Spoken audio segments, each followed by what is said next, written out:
Welcome back to the deep dive, and a very special welcome to you, the learner. Yes, welcome. We are so glad you're here. Whether you are prepping for a robust literary discussion, or maybe looking to catch up on the mechanics of classic mystery writing. Or you just have that insatiable curiosity about the darker corners of human psychology. Exactly. If that's you, you have landed in exactly the right place today. You really have. Because today we are embarking on a truly spectacular mission.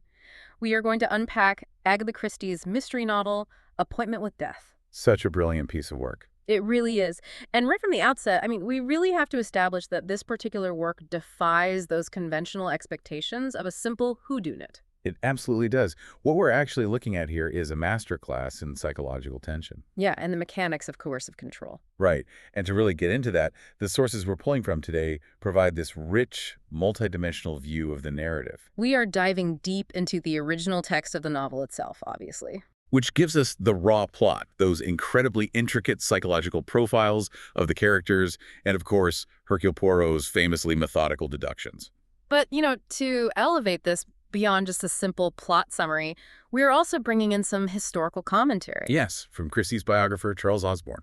Right, because that biographical context adds this whole fascinating layer of real-world history to the fiction. It shows us exactly how Christie's own life kind of bled into her writing. Completely. So our mission today for you, the learner, is explicitly twofold. First, we're going to guide you through the sheer logistical mechanics of a locked room-style murder. But crucially, this isn't happening in your standard dusty English manor house. No, not at all. It is a locked room mystery that somehow takes place under the wide-open sky of the Middle Eastern desert. Which is just a brilliant subversion by Christie. And second, and maybe even more compellingly, we are going to dissect the psychological anatomy of tyranny, coercion, and ultimately liberation. By the end of this deep dive, you will possess a real analytical toolkit. Yes, for understanding how master mystery writers construct these complex puzzles. And more importantly, you'll gain this profound insight into how human beings react to extreme, suffocating psychological control. It's a dark journey, certainly. But an incredibly rewarding one. I mean, Agatha Christie is universally praised for her plot twists and her misdirection. Right. But in this specific novel, her grasp of trauma is what truly elevates the material. She demonstrates with clinical precision that the invisible chains of emotional abuse can be far stronger. And far more permanently damaging. Yeah, than any physical prison. To really understand this, I want you to mentally transport yourself far from home for a second. Imagine it. You are under the blistering, scorching sun of the Middle East in the late 1930s. The air is thick. The heat is entirely oppressive, just baking the landscape around you. And you find yourself trapped in a web of familial manipulation. A web so tight, so suffocating, that every shadow seems to hide a desperate motive. This is the environment we are stepping into, both physical and emotional. The story begins in Jerusalem, and it is here we are introduced to the family at the center of this storm, the Boyntons. Right, the Boyntons. They're presented to us as this American family traveling abroad. But to call this a vacation would be a huge mistake. A grim misnomer, really. They're not touring for pleasure. No, because at the absolute center of this family unit, acting as this massive, inescapable gravitational pull that keeps every single member locked in a decaying orbit, is the matriarch, Mrs. Boynton. And the physical description Christie provides for Mrs. Boynton is nothing short of grotesque. It really is. She is described as an old, swollen, Buddha-like figure. Her sources note she suffers from dropsy. Which, for those who might not know, is the archaic medical term for severe edema, right? Exactly. Extreme fluid retention.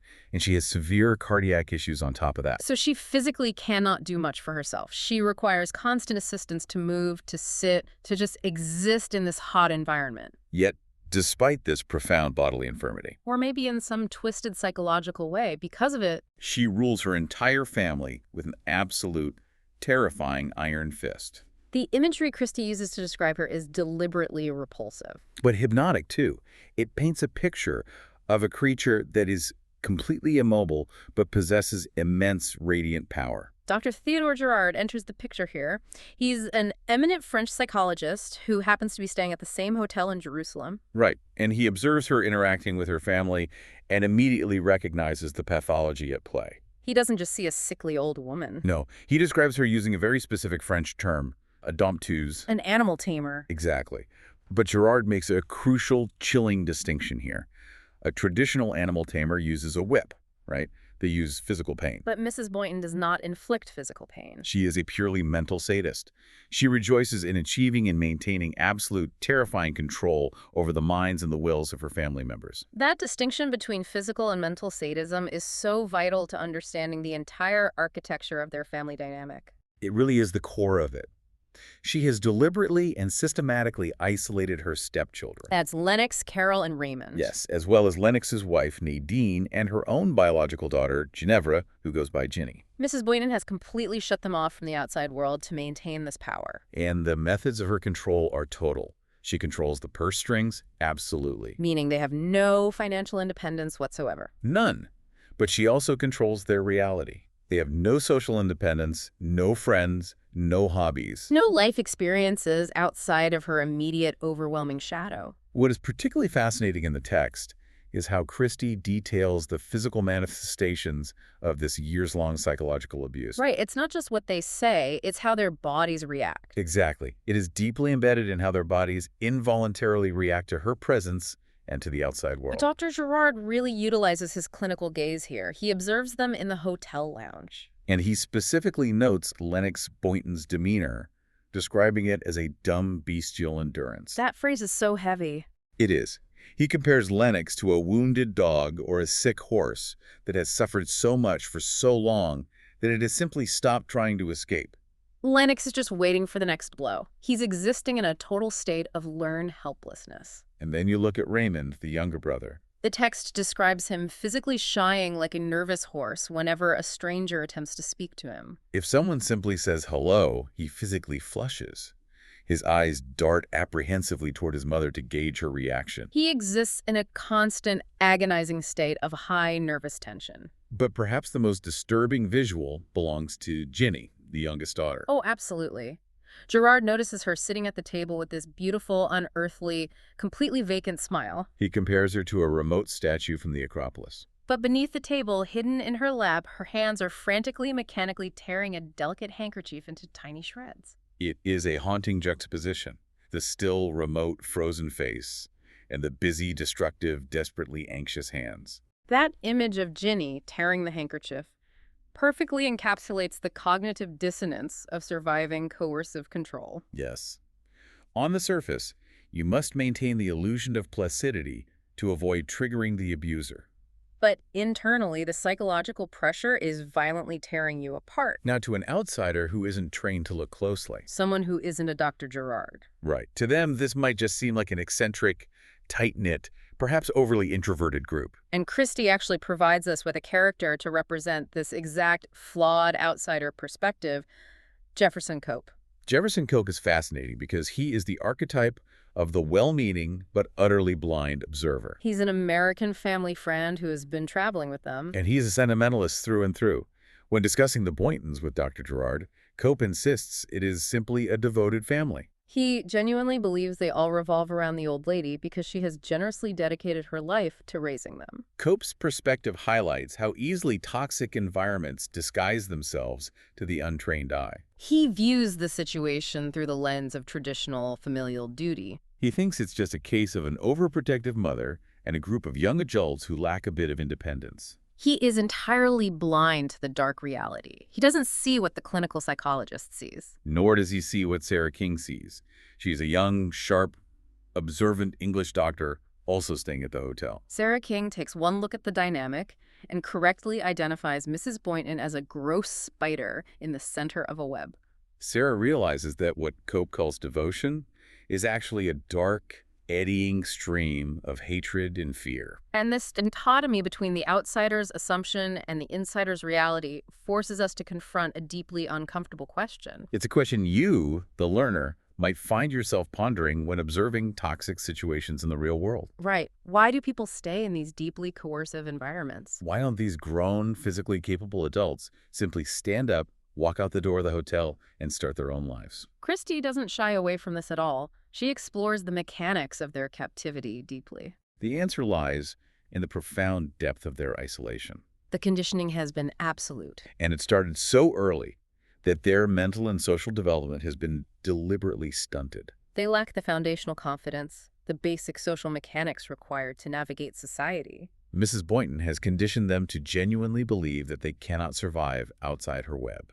To them, the outside world isn't an opportunity for freedom. No, it is a terrifying, insurmountable void because they have never been permitted to develop the skills to exist within it. The psychological walls are far more impenetrable than any locked door. Which brings us perfectly to the inciting incident of the narrative. The spark that finally threatens to ignite this volatile powder keg. It occurs on Hercule Poirot's very first night in Jerusalem. We find our famous detective standing by his hotel window, pulling it shut against the night air. Because Poirot, delightfully consistent in his quirks, firmly believes that all outside air is inherently injurious to the human respiratory system. Classic Poirot. But as he is closing the window, he overhears a disembodied voice floating through the darkness from an adjacent room. The voice says, with a tremor of intense, vibrating emotional strain, "You do see, don't you, that she's got to be killed." it is an instantly chilling line of dialogue. And Poirot, being a student of human nature, immediately catalogs it. At first, his logical mind tries to rationalize it. He wonders briefly if it might be two authors collaborating on a theatrical play, trying out dialogue. But the raw, undeniable nerve in the voice tells him otherwise. It is the sound of genuine desperation. We, as the audience, are privy to the context here. We know that this voice belongs to Raymond Boynton. And he is speaking in the dark to his sister Carol. The siblings are leaning out of their window, looking out over the ancient city, having a remarkably calm, almost matter-of-fact discussion about murdering their own mother.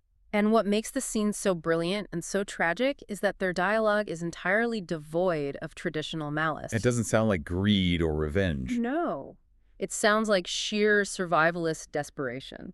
Raymond articulates their mindset by comparing the act to killing a mad dog. He views their mother as a force that is actively doing catastrophic harm in the world. A force that simply must be stopped to prevent further destruction. Carol echoes the sentiment perfectly, stating simply, "We must save Ginny." They have reached a psychological breaking point where they feel murder is the only viable exit strategy. The only possible way to prevent their fragile younger sister from completely losing her mind to the abuse. They are actively rationalizing murder as a form of self-defense. Or, within their twisted framework, they are viewing it as a grim ethical necessity to save the collective group. They are appointing themselves executioners for the greater good. And this profound philosophical theme of justifiable murder acts as a dark cloud that follows the entire group as the geographical setting dramatically shifts. Yes, the Boyntons, along with Dr. Gerard, Sarah King, Jefferson Cope, and a few other guests, leave Jerusalem. They leave the relative openness and elevation of the city and begin their journey down. Deep down into the ancient rose-red city of Petra. The descent into Petra is an absolute masterpiece of atmospheric writing. Sarah King explicitly describes the arduous journey down as being like the pit of hell open in one's feet. The path forces the travelers to zigzag down into the very bowels of the earth, passing through a labyrinth of claustrophobic, towering red rock cliffs. The landscape is described as breathtakingly beautiful, but simultaneously incredibly menacing and oppressive. Christie is using the geographical setting to perfectly mirror the internal psychological state of her characters. As the Boyntons physically descend into the narrow, inescapable, sun-baked gorge of Petra, they are symbolically entering the trapped, claustrophobic state of their own minds. Up in Jerusalem, there was a vast horizon. There was the illusion of the outside world. Down in Petra, there is no horizon. There are only sheer, jagged rock faces pressing in on them from all sides. Trapping the heat and magnifying the tension, and here is where we get a phenomenal behind-the-scenes detail from our historical sources. According to Charles Osborne's biographical commentary, Agatha Christie wasn't just imagining this landscape from a map. She drew direct inspiration for this setting from her own extensive, adventurous life. She traveled frequently and deeply throughout the Middle East with her second husband, the prominent archaeologist Max Mallowan. In fact, in 1938, the very same year that this book was published, Christie and Mallowan actually had to abruptly relocate their real-life archaeological camp. Because of severe extortion and physical threats from local sheiks. So when Christie writes about the tension, the oppressive heat, the feeling of being trapped in a remote location, she is writing from intimate, visceral experience. She captures the danger of the desert perfectly in her prose. that authentic, real-world tension leaks into the fictional narrative seamlessly. Once the group arrives in Petra, The psychological pressure cooker is officially sealed. There is nowhere left to run. And it is within this sealed environment, specifically at the ancient place of sacrifice situated high above the main camp, that we witness a critical conversation. This thematic discussion between the young doctor, Sarah King, and a seasoned psychologist, Dr. Gerard. Sarah and Gerard have hiked up to examine the ancient sacrificial trough cut directly into the red rock. And as Sarah is looking at this relic of blood and ritual, she says something quite startling, especially coming from a physician. She genuinely ponders out loud whether a sacrifice is sometimes fundamentally necessary. She remarks to Gerard that she thinks sometimes a sacrifice is necessary, that one can have too much regard for life. She says death isn't really so important as we make out. She is openly wondering if the deliberate death of one highly destructive person might result in a fuller, healthier life for many others. Dr. Gerard, understanding exactly who she is referring to, responds by quoting a classic, chilling line. It is expedient for us that one man should die for the people. It is a profound moment in the narrative because it firmly establishes a philosophical and almost moral justification for murder. A justification that now hangs heavy over the entire group of characters. Sarah King, a medical professional whose entire life is theoretically dedicated to preserving life, is openly questioning if taking a life might serve the greater good. Raymond and Carol Boynton have already decided in the dark in Jerusalem that it is. The very air in Petra is thick with a theoretical justification of murder long before any physical crime takes place. And the inevitability of that tension brings us to the core event of the novel. Let's delve deeply into the anatomy of the murder itself. This is where you, the learner, need to step into the role of the detective. The setting is a fiercely hot, breathless, airless afternoon in the Petra camp. The heat is so intense that everyone is lethargic. For the very first time on the trip, Mrs. Boynton permits her family to go for a hike without her presence. She opts to sit, positioned like a grotesque, immovable sentinel in her chair at the mouth of her cave, looking out over the deserted camp. The family leaves. The other guests leave. Hours pass. When the family and the guests finally return to the camp as the sun begins to dip, They find her dead. at first glance, looking purely at the surface evidence, it appears to be a perfectly natural, if sudden, passing. She was an elderly, morbidly obese woman with documented severe heart trouble. And she had just undertaken an incredibly strenuous journey by horseback and foot in blistering desert heat. Sarah King, acting in her capacity as a doctor, examines the body in the chair and initially assumes it is exactly what it looks like. Fatal heart failure brought on by exertion and environment. But the illusion of a natural death shatters when Dr. Gerard makes a deeply alarming discovery. Gerard had been lying incapacitated in his tent, suffering from a sudden, severe bout of malaria. Recovering from his fever, he checks his medical kit. And he finds that a specific lethal quantity of a drug called digitoxin is missing from his supplies.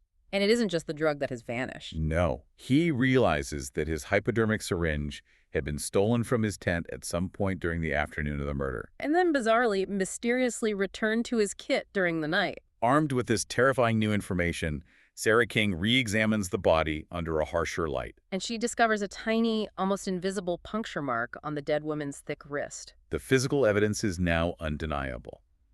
We have a missing quantity of potent heart poison. A stolen and returned hypodermic syringe. And a fresh puncture wound on the victim. Natural death is completely off the table. Murder is the only conclusion. The local authority in the region, Colonel Carberry, is informed, and he immediately calls upon his guest, Hercule Poirot, to lead the investigation. Poirot sits down, carefully listens to this specific constellation of facts regarding the medical kit. And his brilliant mind immediately isolates a massive, glaring, logical contradiction. The way Poirot slices through the noise here is simply elegant. He looks at the missing syringe and the missing poison, and he asks a fundamental question. Why would the killer steal the hypodermic syringe at all? If you look at the established facts of the victim's life, Mrs. Boynton already suffered from severe heart trouble. And she was actively, daily, taking a prescribed medicine that contained digitalis. The family carried this medicine with them everywhere. Therefore, if the killer was a member of the Boynton family, Lennox, Raymond, Carol, or Nadine, they had daily, completely unrestricted access to her medicine bottle. Any family member who desired to kill her with Gerard's stolen digitoxin would naturally choose the path of least resistance. They would simply slip the lethal overdose directly into her liquid medicine bottle. Exactly. The logic is impenetrable. If a family member poisons her medicine bottle, Mrs. Boynton takes her regular dose. She dies of what appears to be heart failure, and the crime is virtually undetectable. Even if a suspicious doctor orders an autopsy and discovers lethally high levels of digitalis in her system, it would be incredibly easy to write the entire thing off as a tragic, accidental mistake made by the chemist who originally mixed the prescription back in the city. It represents the perfect, foolproof, entirely risk-free method of murder for anyone within the inner circle. But the killer didn't do that. Instead, someone chose to execute a highly complex, incredibly risky maneuver. They sneaked into a doctor's tent, stole a syringe and poison, filled the syringe, walked right up to the victim in broad daylight while she sat looking over the camp. Physically injected her, and then had to orchestrate the dangerous return of the syringe later that night. A family member who already holds the key to a silent poisoning would never, ever risk a daylight injection. Precisely. The method of the murder completely contradicts the profile of a family member. As Poirot expertly deduces, the elaborate theft and use of the syringe absolutely, definitively points to an outsider. It points to someone who desperately wanted to utilize the poison, but who did not have the necessary intimate access to Mrs. Boynton's personal medicine bottle to spike it unnoticed. The physical mechanics of the crime point the finger squarely away from the Boynton family. But this deduction introduces a fascinating psychological paradox. If the cold, hard physical mechanics of the crime point to an outsider, Why do the emotional and psychological reactions of every single family member absolutely scream guilt? because as soon as Poirot begins his interrogations, the Boyntons do not act like relieved survivors of an unexpected tragedy. They act exactly like a group of desperate conspirators covering up a murder. They are terrified, they are deeply evasive. And as Poirot cross-references their statements, he quickly discovers that they are all lying through their teeth about their precise movements and the timeline of that fateful afternoon. The timeline of the afternoon is the battleground of this investigation. And as Poirot painstakingly reconstructs who was where and at what time, he uncovers a massive, intricate web of lies. But the brilliance of Christie's writing is that this isn't a coordinated conspiracy. No, it is a web born entirely from a tragic chain of isolated misunderstandings among the deeply traumatized family members. Every single one of them is lying because they think they're protecting someone else in the family. Let's walk through this agonizing chain of events because it truly highlights the tragic consequences of their isolated existence. Let's start with Lennox Boynton, the eldest son. He has been pushed to his absolute limit, and he decides to return to the camp first around 4:35 p.m. He has finally mustered the courage to stand up to his mother, intending to tell her that he and his wife Nadine are leaving her for good. He walks up the path to her cave, his heart pounding with the adrenaline of impending rebellion. But when he arrives, he finds her sitting motionless in her chair, already dead. And we must examine how Lennox reacts to this monumental discovery. He doesn't shout for a doctor. He doesn't run down to the camp to alert the authorities. His reaction is entirely shaped by years of psychological battering. He is completely, profoundly traumatized. He notices that her wristwatch has somehow fallen from her arm into her lap. Operating entirely on numb mechanical instinct, he picks up the watch, straps it meticulously back onto her limp, dead wrist. He turns around and stumbles down to the main marquee tent. He sits there in an absolute daze, staring blankly, and tells absolutely no one what he has just seen. 5 minutes later, at 4:40 p.m., his wife Nadine returns to the camp. She walks up the same path to speak to her mother-in-law. She, too, discovers the body. But Nadine sees the wristwatch newly strapped to the wrist, and she knows for a fact that Lennox was the only person up there just moments before. Given his fragile state, she instantly, logically assumes that Lennox, finally pushed past his breaking point, has violently murdered his mother. So what does Nadine do? She calmly fetches a chair, places it next to the corpse, sits down, and proceeds to loudly pretend to have an amicable, one-sided conversation with the dead woman for 10 solid minutes. She is deliberately fabricating an alibi for the man she believes is a murderer, before calmly walking down to join him in the marquee. It is a staggering display of quiet, desperate nerve. Nadine is sacrificing her own integrity to protect her husband. But the chain of disastrous assumptions doesn't stop there. Over an hour later, at 5:50 p.m., Raymond returns from his walk. He approaches his mother, finds her dead, and his eyes immediately spot the tiny puncture mark on her wrist. His mind races. He instantly recalls the desperate conversation he had with his sister Carol in the dark in Jerusalem. Their theoretical, desperate plan to kill their mother to save Ginny. Seeing the physical evidence of a lethal injection, Raymond assumes that Carol has actually carried out their theoretical plan. And the web continues to tangle. Sarah King officially discovers the body at 6:30 p.m. Based on her medical expertise regarding rigor mortis and body temperature, Sarah knows with certainty that Mrs. Boynton has been dead for at least an hour and a half, perhaps much longer. But shortly after, she hears Raymond publicly state to the group that he spoke to his mother at 5:50 p.m. and that she was alive and perfectly well. Sarah, who is rapidly falling in love with Raymond, realizes he is lying about the timeline. She assumes he is lying because he killed his mother at 5:50. Therefore, when Poirot directly questions Sarah about the time of death, Sarah deliberately betrays her medical oath. She lies to the detective, stating the time of death is uncertain, desperately trying to prop up Raymond's fake alibi. It is a tragedy of errors. Everyone is lying to protect someone else, inadvertently creating a massive, impenetrable smokescreen of collective guilt that perfectly hides the movements of the real killer. But we must return to Lennox for a moment to deeply analyze his bizarre behavior of strapping the watch to the dead woman's wrist and sitting in silence. Christie provides us with a clinical lens for this through Dr. Gerard, Who gives this exact phenomenon a name? The Weissenhalter reaction. I find the inclusion of the Weissenhalter reaction incredibly compelling. It elevates the text from a simple puzzle to a profound psychological study. How does the text explain this reaction? Gerard explains it as a profound state of mental and physical paralysis experienced immediately after a severe, incomprehensible shock. He utilizes a highly evocative metaphor. He likens the human mind in this state to a bird that has violently dashed its head against a clear window pane. Even after the bird recovers from the immediate physical impact, it instinctively refrains from taking any action. It remains perfectly, unnaturally still for an extended period, allowing its deeply traumatized nerve centers to slowly readjust to reality. Lennox was subjected to two massive conflicting shocks in a matter of seconds. The immense surge of adrenaline required to finally confront his lifelong abuser, followed instantly by the absolute void-like shock of finding her already dead. His fragile mind simply short-circuited and shut down. Any rational, decisive action like calling for help was neurologically impossible. Christie's profound grasp of trauma here is simply staggering, especially considering the era in which she was writing.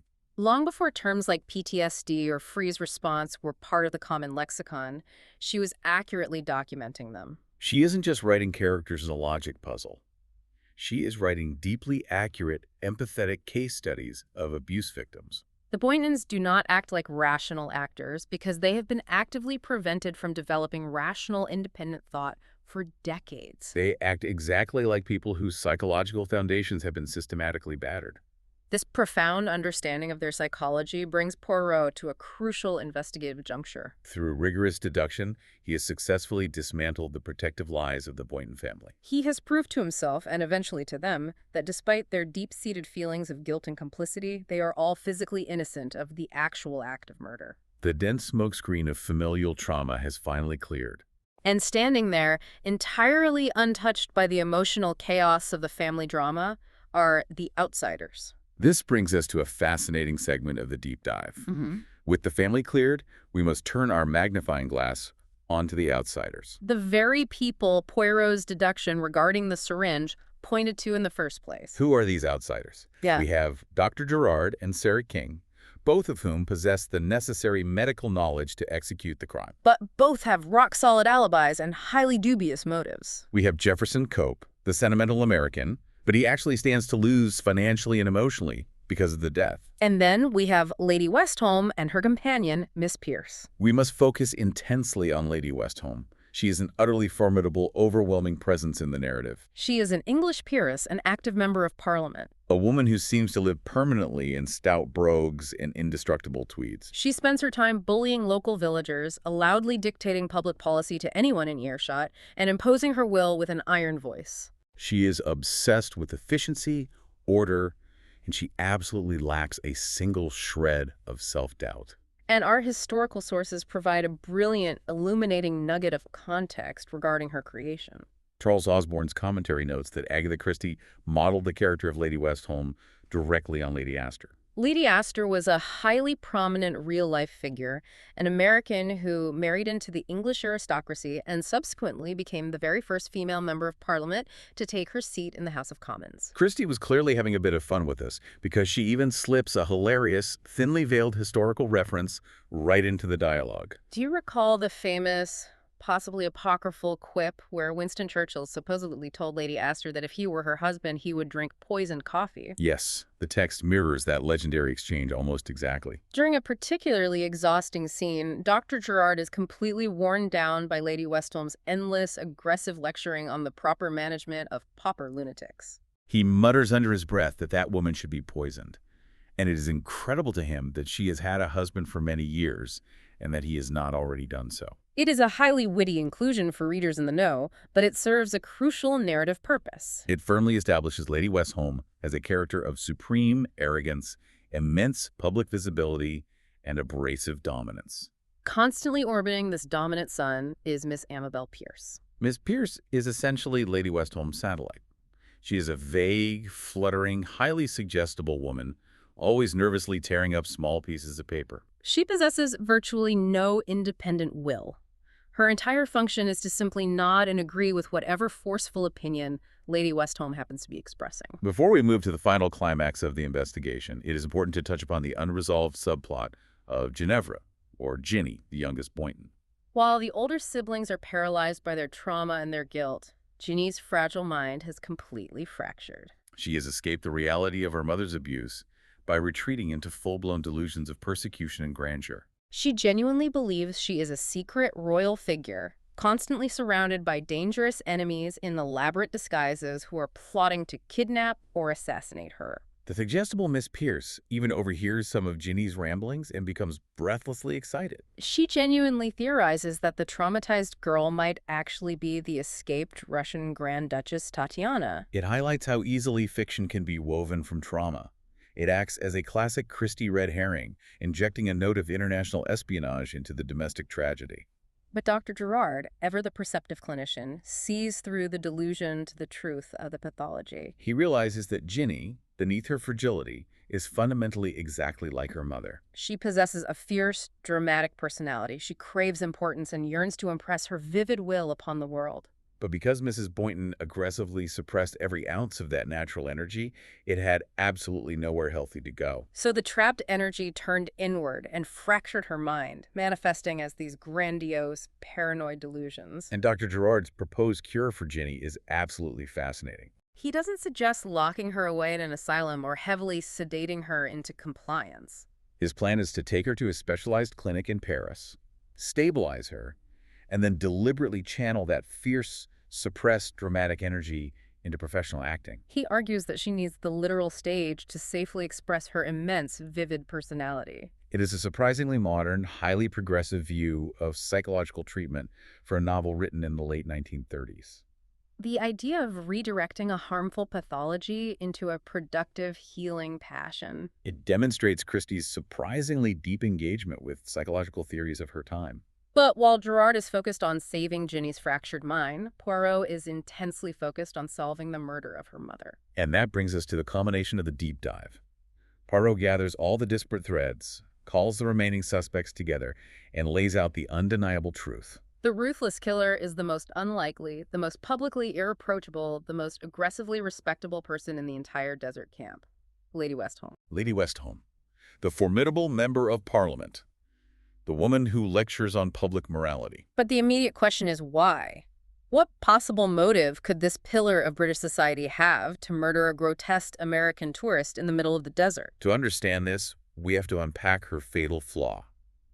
The motive stretches all the way back to their time in Jerusalem. Pivoting on a seemingly minor interaction that Sarah King witnessed but completely failed to understand at the time. The interaction took place in the crowded lounge of the Solomon Hotel. Mrs. Boynton, sitting in her chair, locked eyes with Lady Westholme across the room and stated with seemingly unprovoked aggression, "I never forget anything. Not an action, not a name, not a face." Sarah King, observing this, assumed it was just another instance of the horrific old woman being unnecessarily rude to a stranger. But Poirot's reconstruction reveals the chilling truth. It wasn't a rude comment. It was a highly specific, targeted threat of blackmail. Because long before she was a wealthy American socialite who married an English lord, long before she transformed herself into a respected member of Parliament, Lady Westholme had a deeply buried past. She was a criminal. She had committed crimes in America and had served hard time in an American prison. And who happened to be employed as a wardress at that exact same American prison during her sentence, Mrs. Boynton. The revelation perfectly connects the past to the present. Mrs. Boynton, driven by her insatiable lifelong lust for power and her deep-seated cruelty, instantly recognized Lady Westholme in the hotel lounge. She looked at this woman who had climbed to the absolute pinnacle of British high society and realized with dark glee that she held the absolute power to destroy her life with a single whispered word to the press. And true to her nature as a dompteuse, Mrs. Boynton simply couldn't resist twisting the knife. She had to let Lady Westholme know that she was trapped. It was the ultimate display of hubris.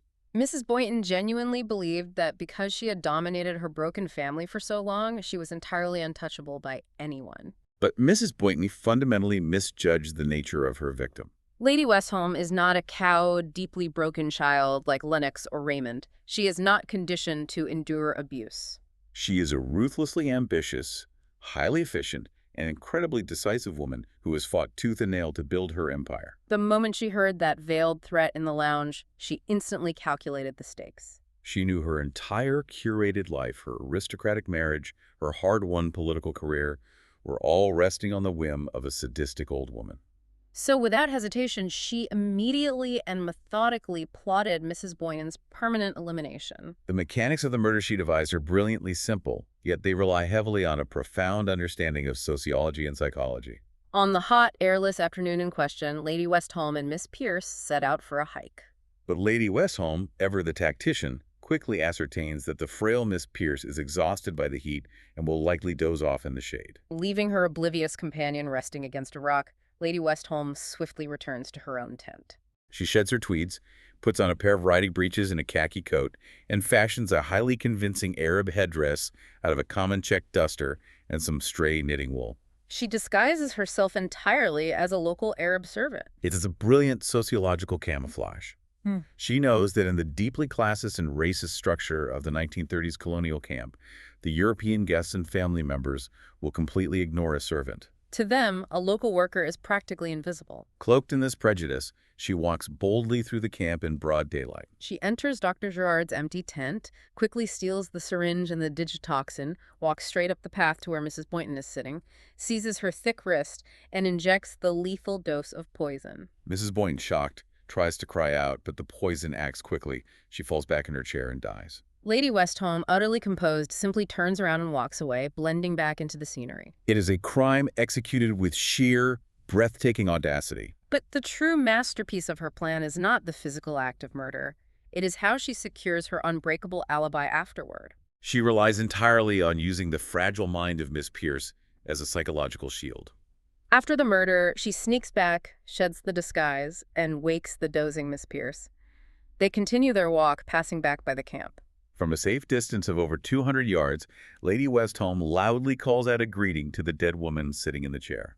Hearing no response, Lady Westholme turns to the highly suggestible Miss Pierce and indignantly declares, "Very rude just to snort at us like that." Yes, she literally, verbally, plants a completely false memory directly into Miss Pierce's brain. It is an extraordinary act of gaslighting. Ms. Pierce is already entirely conditioned to expect Mrs. Boynton to be rude, and she is completely dominated by Lady Westholme's powerful, authoritative personality. Consequently, Miss Pierce accepts the suggestion without a single moment of doubt. If questioned by the police, Miss Pierce will honestly swear on a stack of Bibles that she explicitly heard Mrs. Boynton angrily snort at them from across the camp, thereby providing absolute independent witness testimony that Mrs. Boynton was very much alive long after Lady Westholme had supposedly left the area. It is a flawless, deeply cynical execution of psychological manipulation. Lady Westholme weaponized her own dominating personality to create an ironclad alibi out of thin air, using another human being as a prop. Her plan was perfect. Her only mistake, the single flaw in her design, was failing to anticipate that Dr. Gerard would suffer a malarial attack. Returned to his tent early and noticed the missing syringe before she had the opportunity to sneak it back into his kit under the cover of darkness. That one unpredictable variable brought down the entire house of cards. Poirot explains all this magnificent deduction in the final gathering of the suspect. But he knows that proving a false memory in court is difficult, so he employs a final psychological trap. He casually reveals to the room that he has secretly obtained Lady Westholme's fingerprints from items in her tent, and he casually mentions that they are currently in transit to the American prison authorities to officially confirm her criminal identity. He doesn't even need to directly aggressively confront her.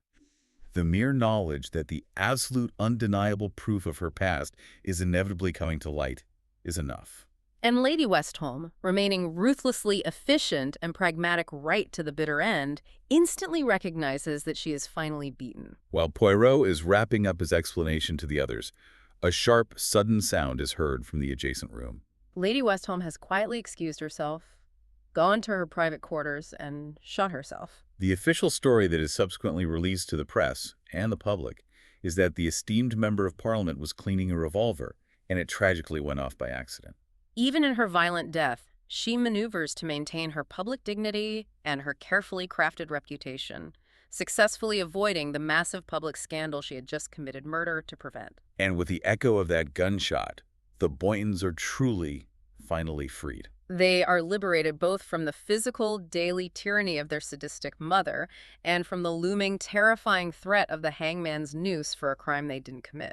The epilogue of the novel provides a deeply satisfying sense of closure after so much darkness. It flashes forward 5 years into the future. The transformation is profound. Lennox and Nadine are happily living their own independent life. Carol has married Jefferson Cope, finding stability. Raymond and Sarah King have married, bridging the gap between his trauma and her healing nature. And what becomes of Ginny? The epilogue reveals that Ginny is now a brilliant, highly acclaimed stage actress. We see her performing the role of Ophelia in Shakespeare's Hamlet. She is utilizing her haunting, unearthly beauty and her intense, immense emotional reservoir not to fuel delusions, but to create breathtaking art on the stage. She is completely cured of her paranoia, successfully guided and supported by Dr. Gerard, who truly believed in her latent potential when everyone else saw only madness. It is a genuinely beautiful, redemptive ending to what is otherwise a remarkably dark and claustrophobic story. And that immense journey brings us to the close of our deep dive. Agatha Christie provided us with an intricate lockroom mystery out in the baking open air of the desert, where a deeply damaged family's shared trauma inadvertently provided the absolute perfect smokescreen for a ruthless, calculating outsider. The plotting and the psychological layering are just immaculate. They truly are. The psychological architecture is so strong, in fact, that Christie herself was compelled to adapt the novel into a stage play in 1945. But interestingly, as our biographical sources note, when translating the work to the stage, she actually made the shocking decision to write Hercule Poirot completely out of the script. She restructured the narrative to let the characters unravel the mystery and their own trauma themselves. It strongly suggests how deeply she felt the psychological drama of the Boynton family could stand entirely on its own 2 feet, without relying on the crutch of the famous detective. To actively write your most famous, beloved creation out of his own story is a bold testament to the strength of the core narrative. The family dynamic and the terrifying gravity of Mrs. Boynton are the true stars here. As we conclude our analysis today, I want to leave you, our learner, with a final provocative reflection to carry with you and mull over. Consider the profound, dark irony of Mrs. Boynton's entire existence. Her whole life was obsessively dedicated to building an absolute, impenetrable fortress of psychological control around her family. She systematically isolated them, broke their wills, and terrified them to ensure they would never possess the strength to leave her. Her entire goal was to ensure she remained the undisputed, protected center of their universe. And yet, look at the ultimate result of that obsessive control. Exactly. It was precisely this absolute isolation, her tyrannical refusal to let her family interact normally with the world, her insistence on systematically breaking their spirits and driving their love away, that ultimately left her completely vulnerable. If she had chosen to be a normal, loving, supportive mother, her adult children would likely have been sitting right there with her on that ledge, talking with her, inadvertently protecting her presence. Instead, because she drove them away with her relentless cruelty, she was left entirely alone, physically immobile, and entirely unprotected on a remote desert ledge. This isolation provided Lady Westholme with the absolute perfect, uninterrupted opportunity to strike. It forces us to ask, Did Mrs. Boynton's ultimate, ruthless pursuit of absolute power inevitably architect her own violent, lonely end? The very psychological walls she spent a lifetime building to keep her victims imprisoned were the exact same walls that blocked anyone from being there to save her life.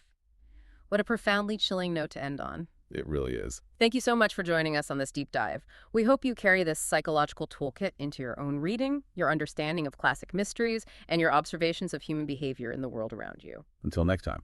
Keep questioning the narratives, keep learning from the shadows, and keep diving deep.